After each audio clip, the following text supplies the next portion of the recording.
What's up, YouTubers? It's me, Johnny, making another video tonight. It's the first time for me holding the camera like this, so beware. I'm not used to. I got to get one of those things you hold the camera with. I forget what you call them. But anyways, I just got done eating at the restaurant. Had a very fantastic meal. Got back in the hotel. Started to rain. Everything is pretty much hunky dory in San Cristobal de las Casas. And I got a comment from my last video on do I think the days of cheap travel are over or something like that. Shout out to the commenter who made that comment. That's pretty insightful. I've been thinking about that for a long time. I think that's been true for a while now. Anyways, there's just all these clues, all these clues. Like this kind of hotel is nice. I like it. It's 25 bucks. I'm going to say something that a lot of viewers are going to think I'm full of BS, but hotels like this used to be 25 bucks in Mexico. Now they're 50, or pardon me, 25. And I think a hotel like this in a year or two will be $50. That's just what it is. So here's why. Okay, here's basically what you can see happening. There's two kind of trends going on right now. One of them is as people can live, work, and play overseas and work online, they don't need to stay in first world countries. Two, as governments around the world print money to solve pension problems and to solve any kind of problem they want to solve, they're basically printing money. Now, if people want to push back, that's fine. But my view is part of the reason the cost of living is going up so much is because this money printing is just way out of control. Like in the United States, in the EU, in Japan, like recently, the United States has started raising interest rates. 10-year rates are about, what are they now? 2.6%. They went up to about 3.2%. Now the 10-year rates are about 2.5 to 2.6%. The EU and Japan has been, well, the EU, I think, raised once. I forget what they raised it to. I heard they were negative and they raised it, so it's now not negative. So I'm a little confused on that. I don't pay attention much to what the rates are. I do follow the euro dollar rate like a lot. I follow the dollar yen rate a lot. Speaking of the yen has been getting crushed. It's rallied quite a bit. It got up to 139. I think it got up to 140 to the dollar. Now it's back down to 131, 132. It'll be interesting to see in the next few weeks what actually happens if it keeps selling off. The reason I'm bringing that all up is because the yen has been really, really devaluing. They're keeping their interest rates low. They are not raising their rates to match the U.S. The EU is not raising interest rates to match the U.S. So the U.S. dollar has been really, really strong. But technically speaking, the U.S. has basically, my understanding, has stabilized the money printing. I don't claim it's stopped it. It's just stabilized it. Be that as it may, inflation is ripping through the U.S. and ripping through the world. My only point is the United States is one of the few countries that's stabilizing their money printing, and the rest of the world, from the EU to Japan to Australia to Canada, at least from what I understand, is still actually, technically speaking, printing money. And the reason I'm mentioning all this is because as the cost of living goes up, this is a big thing. As the cost of living goes up, people cannot afford to live in the U.S. So younger people who are still working are now living overseas or going to cheaper areas. Just to my point on that, you would, well, if you live in the United States, you know what I'm talking about. Like everywhere. I've never seen so many Canadians in the United States. Hold on, I gotta get a drink. This video is brought to you by Indio.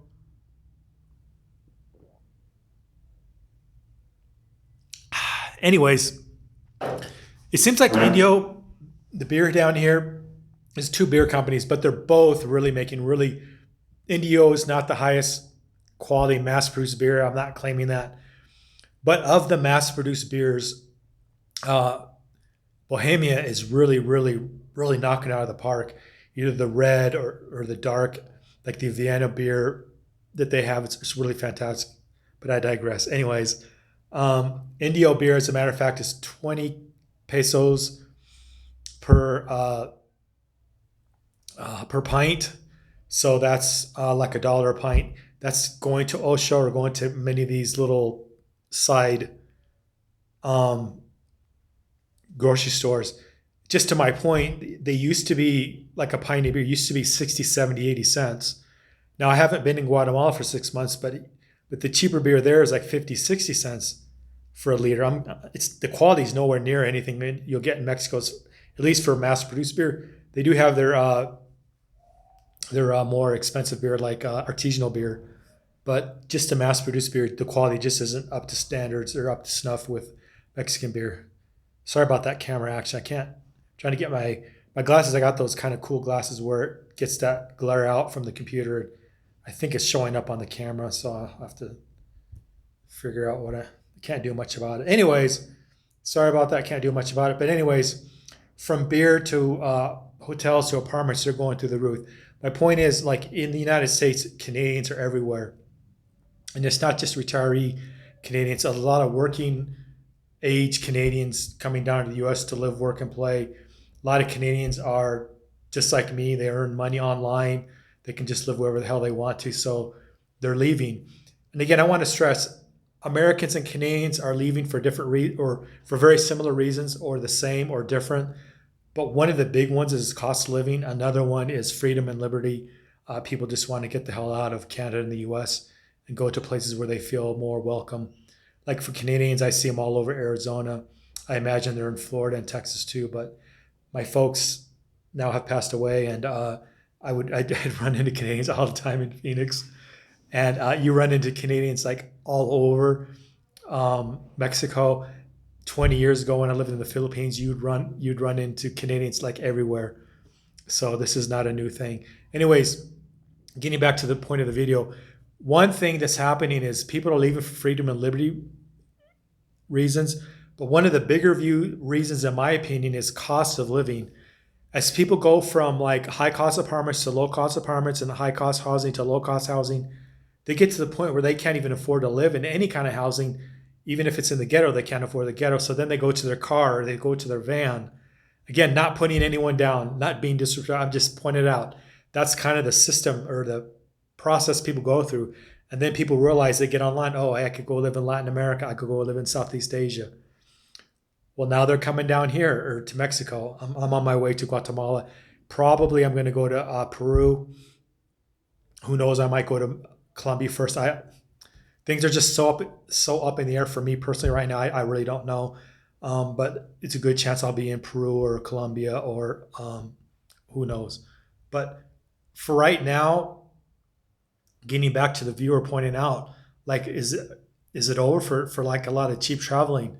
I think it is, unless you get off the beaten path.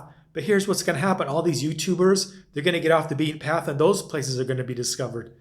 Just today when I was walking in San Cristobal, now to be fair, I haven't been here in 6 months, but there's like two new, I forget what they call them because there's a term for it. They're all over Southeast Asia, but these places where you can rent a space and work, these work places you can do. There's like two of them now that I've never seen before. So the demand apparently is up enough. So usually there's these office places you can rent. You can rent a little office desk place. You get included in that either daily, weekly, or monthly, or however they do it.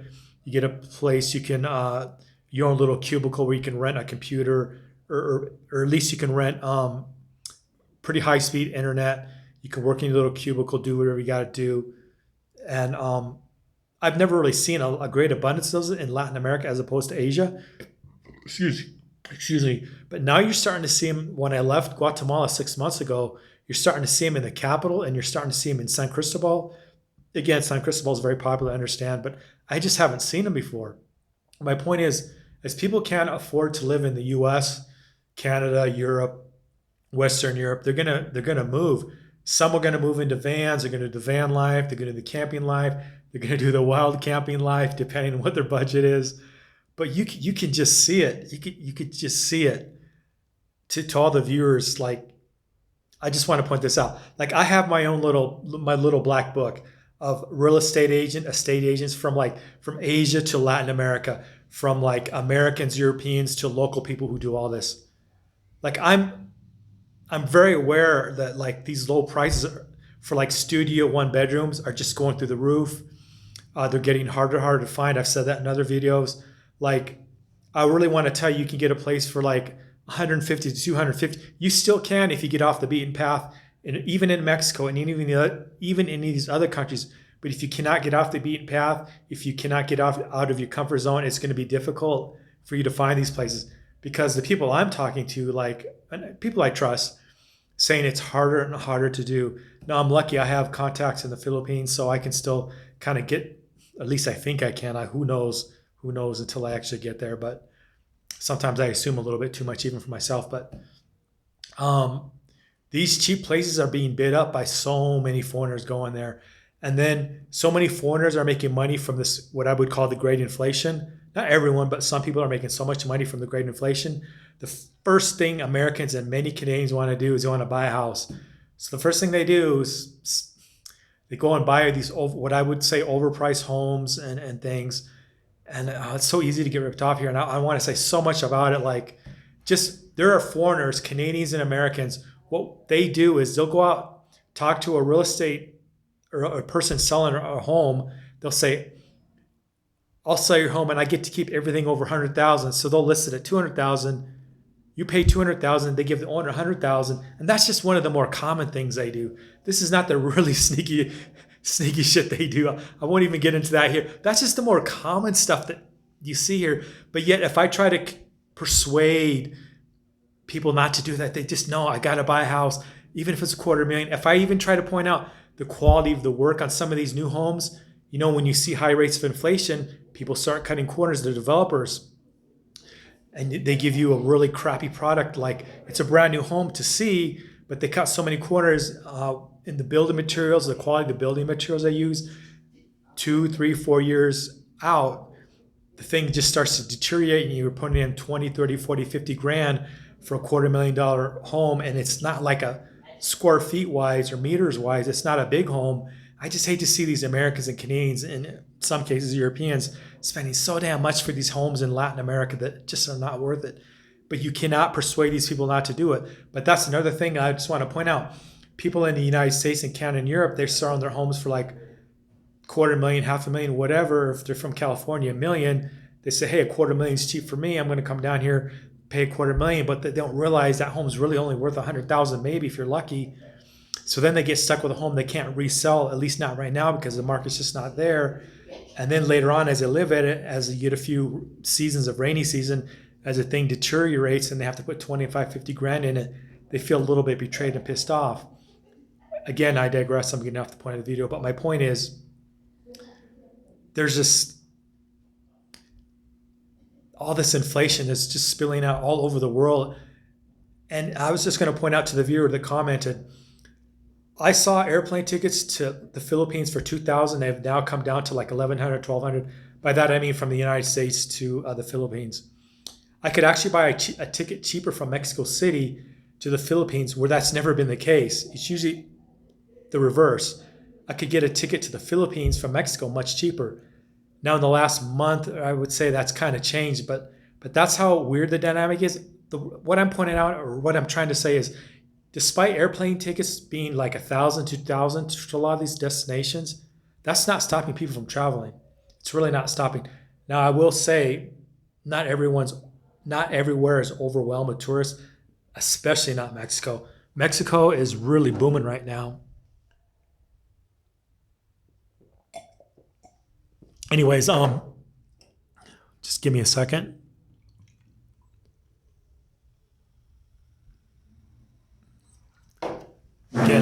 Again, this is the camera action. I don't have my little dingle or whatever the heck they call those things. Anyways, where was I? Anyways, as people see, recently the stock market's kind of come down, but as people realize their gains in their homes or their pensions, they think they have all this money, but really they don't. What they don't realize is just inflation pushing up these asset prices, from real estate to shares to commodities, things like that.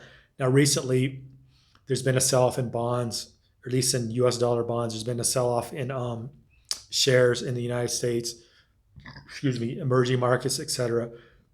But still, despite the sell-off, people still have these really big gains, and they're taking these gains and they're buying homes and living overseas. But what they don't realize is their assets are not going to last as long as they think because they're consuming their gains, which is, that's cool with me. I don't care. But they don't realize if the government keeps printing, these prices are just going to keep going up.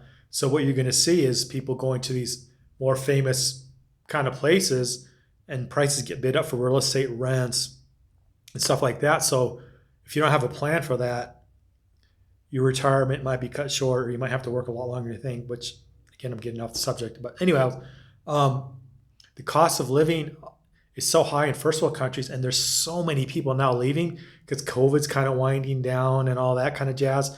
And now airline prices are kind of coming down. Like again, I was seeing prices for Thailand, Philippines from let's say the Midwest to the Southwest, 1,500 to 2,000. Now it's like 11, 1,200 now.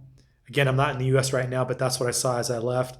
So as things open up, prices are coming down. And again, I think we're going to a recession. So oil should come down. So fuel prices for airlines should come down.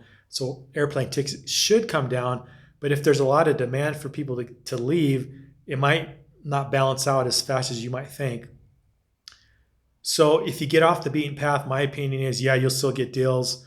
But my point is they're not going to last for very long because there are so many young people and retirees. I hate to say fighting, but young people and older people looking for these really cheap places. Like I'm a good example.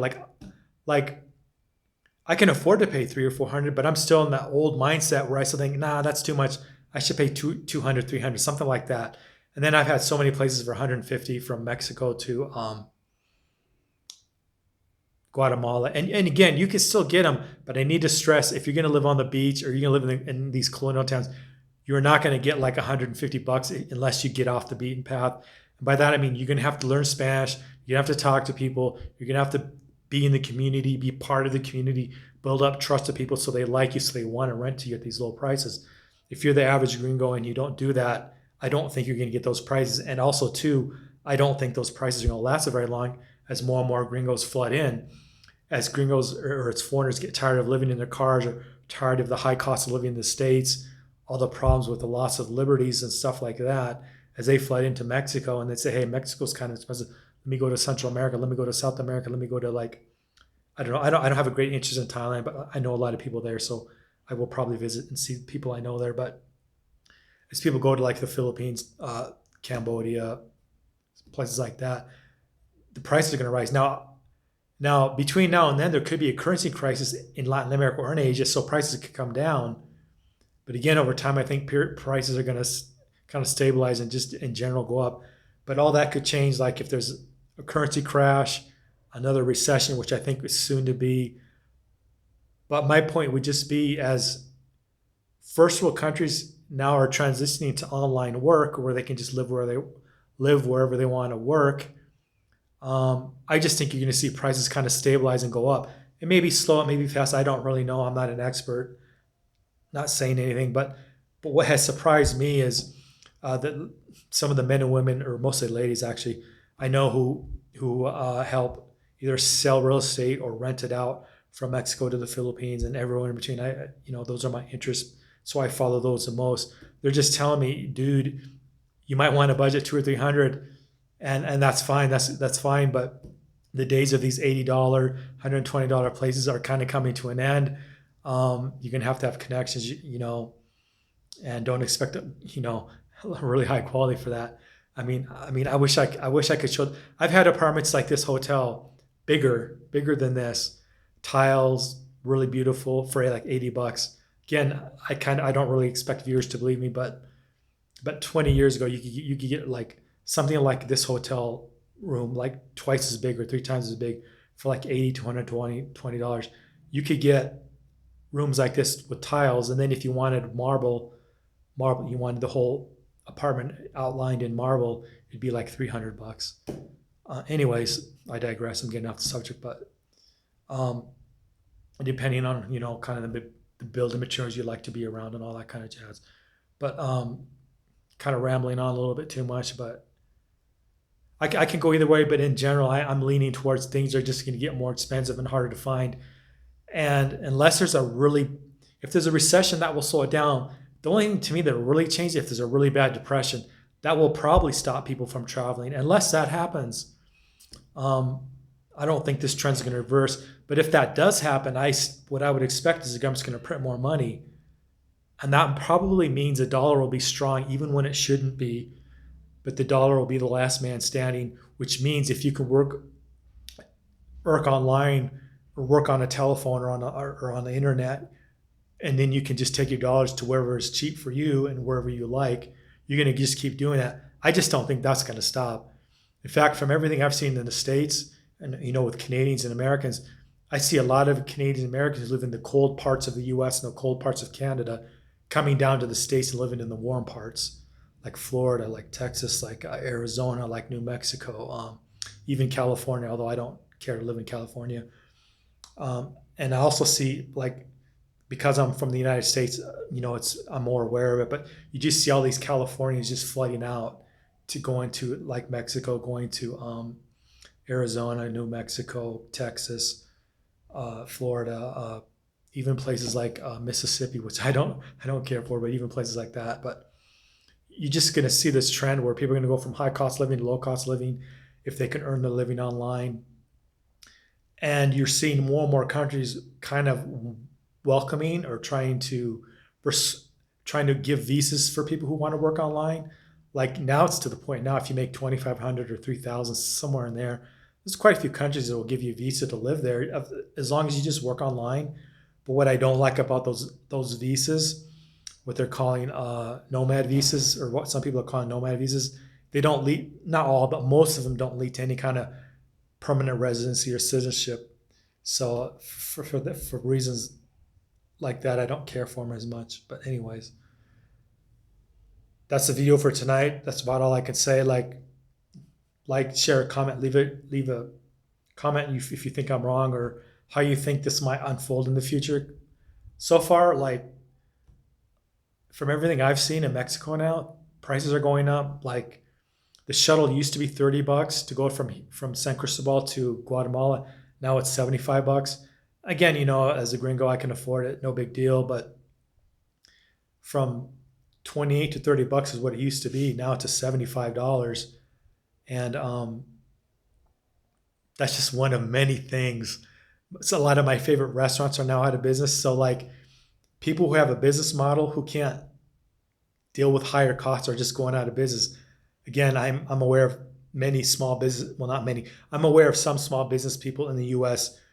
who can't pass on their costs, who will probably have to shut down their businesses. And some of these businesses are restaurants where they've always traditionally relied on cheap labor. That's not going to be the case anymore. They have to pay 15 to 20 bucks an hour. If their costs of ingredients and their rents are just going sky high, they're just going to have to wind these businesses down. You can see the same thing here. The low margin places I used to go to, they must be low margin because they're out of business. They're just not there anymore. And prices are just ticking up. Again, lucky for us first worlders, we can earn in dollars and euros and pounds sterling. So we don't really have that problem, but you could just see where the trend's going in the US and even down here. And I'll make some videos when I get into Guatemala, and who knows if I go to Honduras or not, but ultimately I'll probably be heading out to Lima or Medellin. Usually that's the cheapest place for me to fly. Probably I'm leaning towards Lima. So anyways, that's it for tonight. Thanks for all the comments. Thanks for all the viewer support. Again, I'll just stress it: like, share, subscribe, and leave a comment. I'm really interested to hear what other viewers think.